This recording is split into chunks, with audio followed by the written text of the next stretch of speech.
नमस्कार। ये है कहानियों का संसार किस्सा कहानी और मैं अनघा जोग लेकर आज आपके लिए लेकर आई हूँ नागार्जुन जी का उपन्यास रतिनाथ की चाची। तो आइए शुरू करते हैं। चैत का महीना था और शाम का वक्त। बीच आंगन में टोला पड़ोस की औरतें जमा थीं। सभी किसी न किसी बातचीत में मशगूल थीं। दो एक की गोद में बच्चा भी था।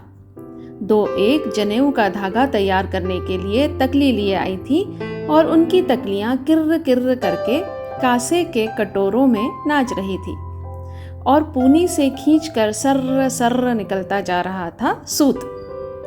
एक ही थी जो बेकार और चुप बैठी थी। चेहरे पर विषाद की काली छाया मंडरा रही थी। वह न तकली काट रही थी, न ही गोद में उसके कोई बच्चा था। बाकी औरतें रह रहकर उसकी ओर अजीब निगाहों से देख रही थीं। इस बीच थोड़ी देर बाद दम्मो फूफी आ पहुंची। अदालत में मुजरिम हाजिर हो, वकील, मुख्तार, गवाह सभी मौजूद हो, फिर भी अगर जज ने किसी कारण से देर कर दी तो क्या होता है? दम्मो फूफी के बिना यही हाल था इस महिला परिषद का। फूफी को आग्रहपूर्वक आसन पर बैठाया गया। गोरा छरहरा बदन, गोल मटोल चेहरा, नन्हे नन्हे से पतले होंठ, गंगा जमनी बाल, कानों में सोने के छोटे छोटे मगर लटक रहे थे। छातीपुरी धोती पहने हुए थी। गले में बारीक रुद्राक्षों की माला शिव भक्ति की सबूत थी या शौक की, कहा नहीं जा सकता। अंटी में से चांदी की सुंदर डिबिया निकालती हुई वो बोली, आज गर्मी मालूम देती है, कहीं तूफान आया तो आम की फसल चौपट हो जाएगी। नम निकालकर चुटकी से नाक के पूड़ों में उसे भरते हुए फूफी ने फिर कहा, गुज्जी बिटिया, हमारे यहाँ से जरा पंखा तो लेती आ। गुंजे सरी ने पंखा ला दिया। इतने में रूप रानी का बच्चा रो पड़ा। न जाने किधर से सबकी नजर बचाकर एक लाल चीटा आया और बच्चे को काट गया। बाएं पैर का अंगूठा धरती से छू रहा था। बच्चे की चीख बढ़ती ही गई। दम्मो फूफी ने कहा, जाओ रूप रानी, लोहा छुआ दो, जलन जाती रहेगी। अपने बच्चे को लेके रूप रानी जब चली गई तो फूफी ने एक बार और सूंघनी सुड़की। सभी की दृष्टि, सभी का ध्यान फूफी पर केंद्रित था। एक ही थी जो विषाद और जड़ता की प्रतिमा बनी बैठी थी। अब दम्मो फूफी ने अच्छी तरह आंख फाड़ कर उस पापड़ी की ओर देखा। उसके बाद सभी को अपनी निगाह के दायरे में समेटते हुए बोली, उमानाथ की माँ कब तक चुप रहोगी? कुछ न कुछ तो इसे कहना ही पड़ेगा। समूचे गांव में इसी बात की चर्चा है। आखिर जो होना था वो होकर ही रहा। विधना के विधान को भला हम तुम टाल सकते हैं? यह बेचारी। इतना कहकर अपने सुंदर और कोमल हाथ से फूफी ने उस विषादमयी प्रतिमा की ओर संकेत किया। सुनने वाली औरतों ने सांस खींचकर अपने कानों को मानो और भी साफ किया। फूफी बोलती गई, बैद्यनाथ के मरने के बाद कितनी कठिनाई से उमानाथ को पाल पोस कर इतना बड़ा कर पाई है, यह तुम में से बहुतों को मालूम नहीं होगा। भगवान करे उमानाथ अपने बाप का नाम रखे। सहानुभूति के ये शब्द सुनकर उमानाथ की माँ की आंखें छलछला आई और ऐसा लगा कि पाषाणी प्रतिमा में फिर से प्राणों की प्रतिष्ठा हो गई हो। उसने कृतज्ञ आंखों से दमयंती, मतलब कि दम्मो फूफी, दमयंती को देखा और सिर नीचा कर लिया। शिकार को गिरफ्त में करके बाघिनी को जितना संतोष होता है ना, इस समय फूफी के भी संतोष की वही मात्रा थी। बेचारी उमानाथ की माँ को क्या पता था कि इस सहानुभूति के पीछे एक डायन का निष्ठुर अट्टहास छिपा पड़ा है। बेचारी को जयनाथ याद आया जो आज 4 महीनों से लापता है।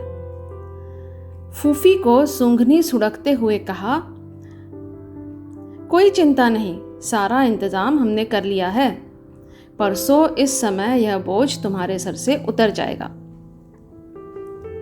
उमानाथ की माँ रत्ती भर भी फिक्र मत करो। कृतज्ञता के मारे उमानाथ की माँ का जी करता था कि दमयंती के पैरों पर अपना सिर रख दे और सुबक सुबक कर कुछ देर रो ले। यह चतुर बुढ़िया उस बेचारी को ममता का अवतार प्रतीत हो रही थी। वह विधवा है, अकिंचन है, उसे गर्भ रह गया है, वह मुंह दिखाने के काबिल नहीं रही। पेड़ पौधे, पशु पक्षी सभी गुपचुप उमानाथ की माँ के इस महान कलंक का मानो कीर्तन कर रहे हैं। ऐसी स्थिति में यदि दम्मो फूफी जैसी संभ्रांत वृद्धा उसे सांत्वना देने आई है तो इससे बढ़कर व्यावहारिक मानवता भला और क्या होगी। मगर वहां तो बीसियों बैठी थी। दम्मो फूफी अकेली रहती तब ना। उमानाथ की माँ को साहस नहीं हुआ कि फूफी के पैरों पर पड़ जाए। लज्जा भी निगोड़ी कैसी होती है कि उसका आंचल घोर से घोर पापी के लिए भी सुलभ है। स्वर को अधिक से अधिक कोमल करके फूफी ने कहा, अच्छा, कौन था वह कलमुहा उमानाथ की माँ जिसने तुम्हें यूं आग में झोंक दिया? इस असंभावित प्रश्न से बेचारी के रोम रोम कांप उठे। समूचे शरीर का लहू पानी पानी हो गया। विकराल मुंह वाली राक्षसी याद आई जिसकी कहानियां वह बचपन में अपने नाना से सुना करती थी। दमयंती का यह सौम्य रूप उमानाथ की माँ के लिए अब मिटता जा रहा था। उसकी जगह कहानी की विकराल वदना वही राक्षसी नजर आने लगी थी। अभागिनी का हृदय केले के पत्ते की तरह कांपने लगा। तो क्या जयनाथ का नाम वह बता देगी? नहीं, कभी नहीं, उसने कहा। पता नहीं मैं कैसे बताऊं। दमयंती ने गौर से उमानाथ की माँ की ओर देखा और पंखे की बेट से पीठ खुजलाते हुए मुस्कुराना शुरू किया। फूफी की इस लंबी मुस्कान का और स्त्रियों ने हंसकर समर्थन किया, परंतु इस मुस्कान और इस हंसी के पीछे उमानाथ की माँ को उछलता कूदता काला पहाड़ स्पष्ट दिखाई पड़ा, जो कि आहिस्ते आहिस्ते उसी की ओर बढ़ा आ रहा था। ये लोग मानेंगे नहीं, कुछ ना कुछ तो कहना ही पड़ेगा। क्या कहा जाए क्या नहीं, वह बेचारी देर तक इसी गुंधुन में पड़ी रही। फूफी ने बदलते स्वर में पूछा, तो तुम इस बारे में कुछ नहीं जानती? उमानाथ की माँ नाखून से नाखून खोंट रही थी। आंगन के एक कोने में रतिनाथ बैठा था। महज 11 वर्ष की उम्र होने के कारण ही वह स्त्रियों के इस गुप्त अभिवेशन में शामिल हो सका था। इस सवाल से उस लड़के का दिल धड़क रहा था कि कहीं उसी के बाप का नाम न चाची के मुंह से निकल जावे। 4 मास से रत्ती का बाप जयनाथ लापता है। इस मातृहीन बालक का अपनी चाची के प्रति बहुत ही गहरा स्नेह था। चाची भी रत्ती को खूब मानती थी। पिछले 4 मास में यह स्नेह और भी गाढ़ा हो उठा था। चारों ओर से लांछित, चारों ओर से तिरस्कृत होकर उमानाथ की माँ जब भूखे पेट ही सो जाना चाहती तो रतिनाथ सत्याग्रह कर देता। ऐसो क्या बात है चाची कि तुमने खाना पीना ही छोड़ रखा है? अच्छा, नहीं खाना है तो न खाओ, मगर कल से मैं भी नहीं खाऊंगा, नहीं खाऊंगा, नहीं खाऊंगा। इतना कहकर वह चाची की पीठ से सटकर बैठ जाता और उसके रूखे बालों में अपनी नन्ही नन्ही उंगलियां उलझाने लगता। चाची की देह सिहर उठती। वह उठ बैठती और 2-4 कौर भात खा लेती। एक दिन पड़ोस की एक लड़की ने रतिनाथ से कहा था, तेरी चाची को रत्ती बच्चा होने वाला है। उसने कसकर छोकरी को एक तमाचा लगा दिया। बेचारे को कुछ पता नहीं कि आखिर बात क्या है। एक दिन दूर की किसी भाभी ने खुलासा किया, लाला, तुम्हारी चाची अगर दूसरी शादी की हुई होती तो ठीक था। इस पर रतिनाथ ने उस भाभी को फटकारते हुए बतलाया था कि पंडित की लड़की होकर तुम ऐसी बातें करती हो। दूसरी तीसरी शादी क्या कभी किसी विधवा या सधवा ब्राह्मणी ने की है?